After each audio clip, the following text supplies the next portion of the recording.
Hello, everyone, and welcome back to Regina Young and his iBoys Resource Center. So we're talking about the coronavirus. And as you know, there's a lot going on. I'm sorry. My video is study playing, and I don't want it to. So the thing is, they're coming up with ideas of how to reopen up United States. And one of the things that they're saying is that there's testing needs to be done. I agree. There's not enough information about the coronavirus when it comes to what they're telling us, because we only know so much, and we also know that they knew about it ever since December of 2019, even though United States people didn't find out about it until like the end of December of 2019 to January. I think the peak was really in February for New York, the state of New York.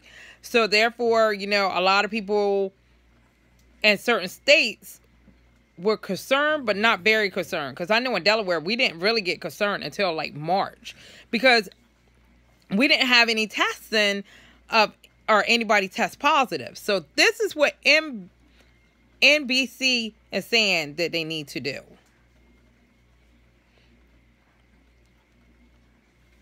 That he is suspending all funding for the World Health Organization pending an investigation. The president accuses the WHO of mismanaging the pandemic and covering up the crisis. Lester? All right, Tom Costello tonight. Thanks. The other huge factor in reopening the country, as we have been reporting, is the critical need for much broader testing.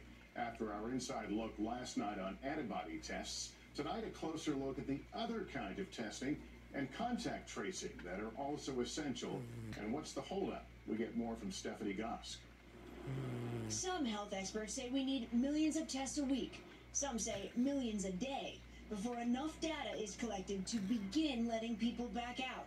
But as some lines for drive-through testing just get longer, there is agreement on one thing.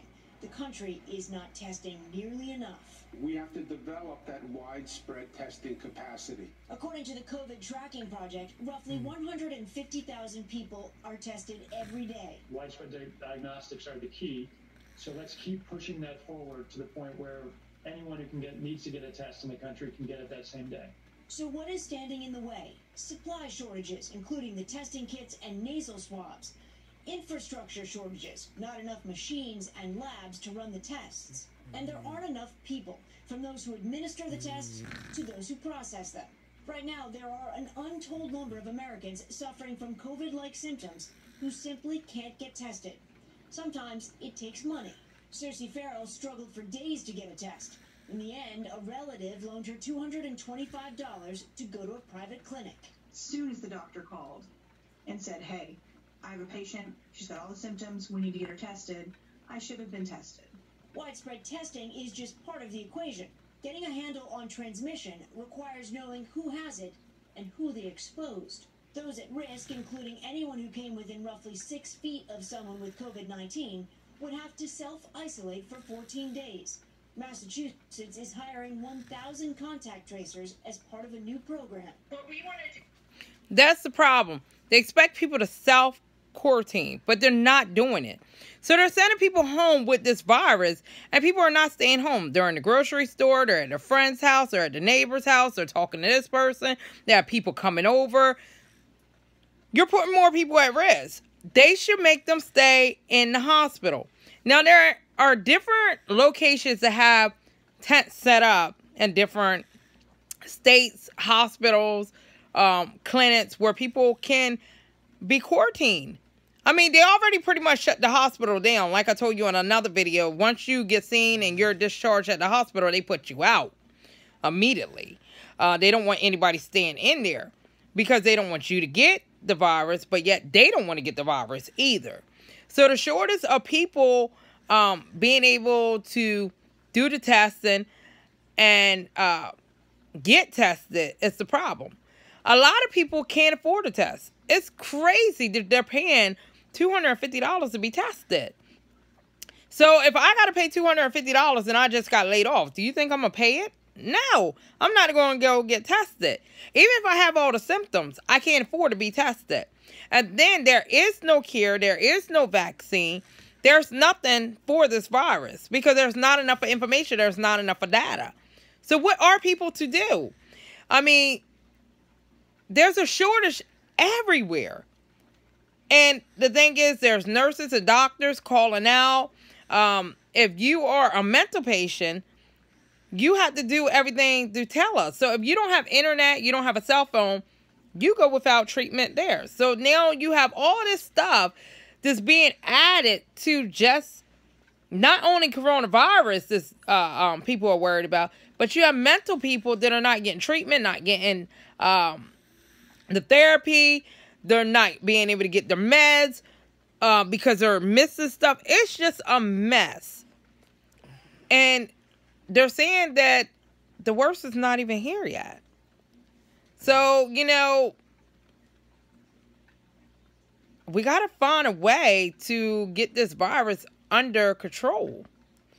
A lot of people think May the 15th, everything's going to reopen up. But I think you're in for a surprise. On the offensive is find. Even if people aren't very sick, find them so that they don't infect their family members or their other close contacts. But health departments don't have the staff needed to handle programs on this scale. We need something on the order of 100,000 people working on this effort in the coming year. Apple and Google announced new technology that could help. Phones ping other phones around them with their location. People who contract the virus report their diagnosis to the app, and anyone who came close to them is notified. But that raises another concern: privacy. And the HIPAA finally, law. The problem of enforcement. Is there a sense that people have enough social responsibility to self-isolate without being compelled to self-isolate? We believe that that is the case in this country, that most people, the vast majority of people, would willingly isolate themselves. All of this while the world awaits a vaccine and faces the reality that even with one, our lives will never be the same. Stephanie Gosk, NBC News, New York. That's the problem. They expect people to put themselves under quarantine, but they're not going to. The funny thing is, some states close down liquor stores. Now, I live in Delaware. The liquor stores are not closed. So a lot of people are coming to Delaware to try to get alcohol and all that stuff. They're just coming here for alcohol. And these are people that are coming from states like New York, Pennsylvania, New Jersey that have a high risk of the coronavirus. And they're coming to Delaware and they're trying to get alcohol. But they're saying the alcohol is something that people definitely need, because you have people that are alcoholics. And one of the reasons or one of the things to do is to give them, you can't like stop the liquor stores, because then you put them to the point that they might have to use something stronger, like crack or marijuana or something stronger than alcohol.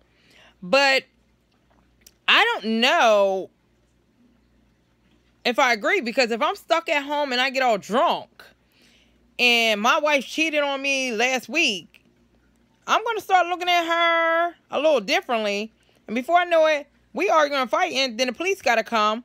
And that just takes away the 6 feet or being home, because now the police have all these cases to deal with. And the courts are closed. So the police cannot, like, keep coming out, because the only thing they could do is, like, put them in jail. And the jails are starting to have a lot of cases of coronavirus. So it's just like, you got to look at the whole picture here. Like, what are we going to really do? I'm asking y'all because I need your advice. And I want to know what you think about it, because there are so many people that are asking me questions about the coronavirus, and I can tell you my opinion. And my opinion is to stay home. If I see somebody coughing or sneezing, I go the other way. And I always change my gloves constantly when I'm out in the community. And I always ask people if they're sick not to come close to me, because I have things to do as a director of a nonprofit organization. Regina Young and the Zy Boys Resource Center is out here helping people during coronavirus times. And we want people to be able to get food and diapers and incontinence supplies and medicine, anything that they need. But we can only do that if we stay safe as well. So tell me, what do you think they should do when they send people home to be self-quarantined? Like, subscribe, and join.